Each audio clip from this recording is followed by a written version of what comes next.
Assalamualaikum warahmatullahi wabarakatuh. Anak-anakku sekalian, anak-anakku anak SMA Bina Sejahtera kelas 10, 11, dan 12. Bapak berharap dalam kondisi social distancing, physical distancing ini kalian tetap bersemangat untuk belajar, ya. Karena program pemerintah untuk pembelajaran materi harus tetap berjalan, ya, sesuai dengan program sekolah maupun program pemerintah. Pada hari ini dalam rangka bulan Ramadan tahun 1441 Hijriah ini, ya, semua guru di sekolah memberikan materi untuk kultum, ya, sehingga kalian tetap bersemangat dalam menerima setiap materi pembelajaran oleh guru-guru di SMA Bina Sejahtera ini.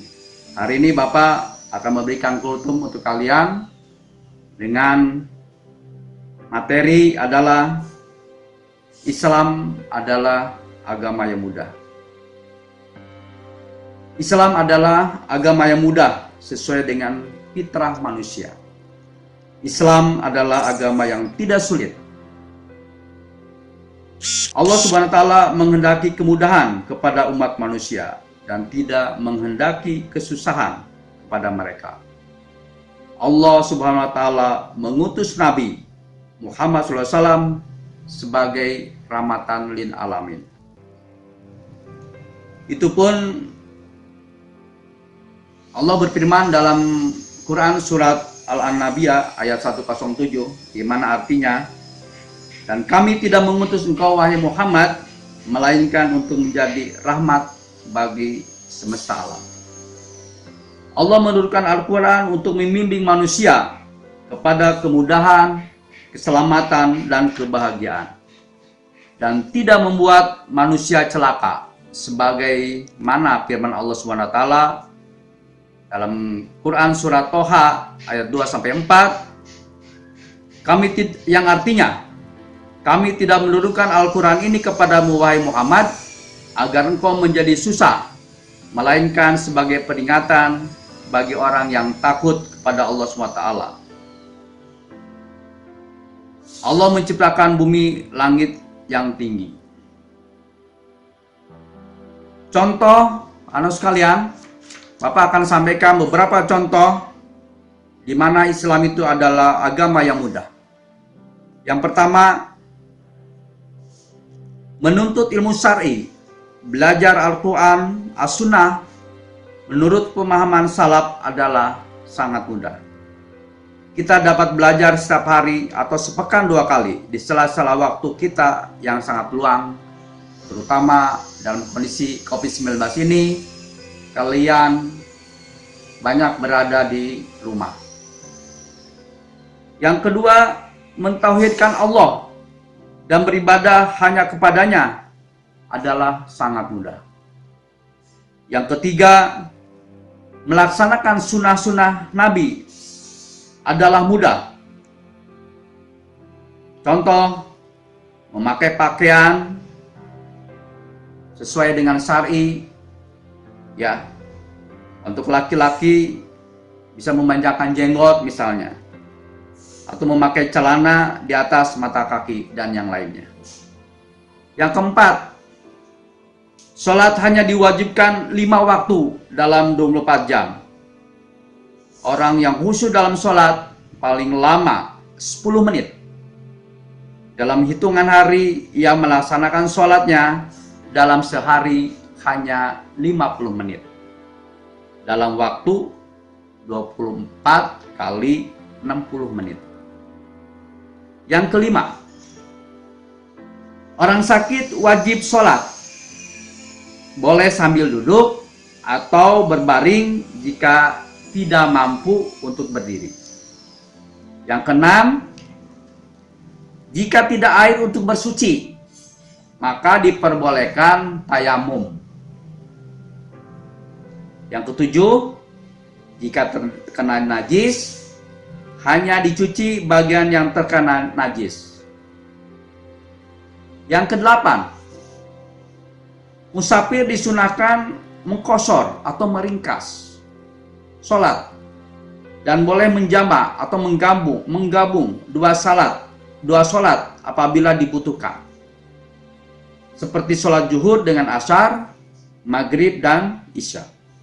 Yang kesembilan, seluruh permukaan bumi ini dijadikan untuk tempat sholat dan boleh dipakai untuk bersuci atau tayamum.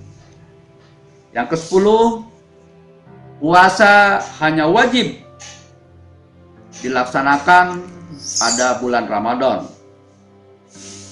Jadi selama 1 bulan, yaitu pada bulan Ramadan atau setahun, dalam waktu setahun sekali. Yang ke-11, orang sakit dan musafir boleh tidak berpuasa asal ia mengganti puasanya pada hari yang lain. Demikian juga orang yang sedang nifas dan haid. Ke-12, orang yang sudah tua renta, perempuan hamil dan menyusui, apabila tidak mampu, boleh tidak berpuasa dengan menggantinya dalam bentuk fidyah.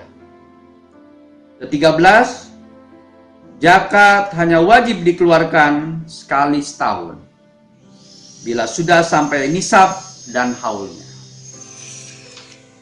Ke-14, haji hanya sekali seumur hidup. Barang siapa yang ingin menambah, maka itulah pekerjaan sunnah. Rasulullah SAW pernah ditanya oleh Al-Aqra bin Habis tentang berapa kali haji harus ditunaikan. Apakah harus setiap tahun ataukah hanya cukup sekali seumur hidup? Maka beliau menjawab, haji itu wajibnya 1 kali. Barang siapa yang ingin menambah, maka itu sunnah. Ke-15, memakai jilbab adalah mudah dan tidak berat bagi muslimah sesuai dengan syariat Islam. Dan untuk mengetahui masalah jilbab, silakan kita untuk lebih memperdalamnya lagi. Ke-16, kisos atau balas bunuh hanya untuk orang yang membunuh orang lain dengan sengaja. Allah Subhanahu wa taala menginginkan kemudahan dan tidak menginginkan kesulitan atas hambanya. Sebagaimana Allah berfirman dalam Quran surat Al-Maidah ayat 6 yang artinya, Allah tidak ingin menyulitkan kamu, tetapi Dia hendak membersihkan kamu dan menyempurnakan nikmatnya bagimu agar kamu bersyukur. Allah juga berfirman dalam Quran surat Al-Baqarah ayat 185, Allah menghendaki kemudahan bagimu dan tidak menghendaki kesukaran bagimu. Agama Islam adalah agama yang sesuai dengan fitrah manusia, baik dalam hal akidah, syariat, ibadah, muamalah, dan lainnya. Allah Subhanahu wa taala menyuruh manusia untuk menghadap dan masuk ke agama fitrah. Allah berfirman dalam Al-Quran surat Ar-Rum ayat 30, maka hadapkanlah wajahmu dengan lurus kepada agama Islam sesuai dengan fitrah. Allah yang Dia telah menciptakan manusia menurut fitrah itu. Tidak ada perubahan pada ciptaan Allah. Itulah agama yang lurus, tetapi kebanyakan manusia tidak mengetahui.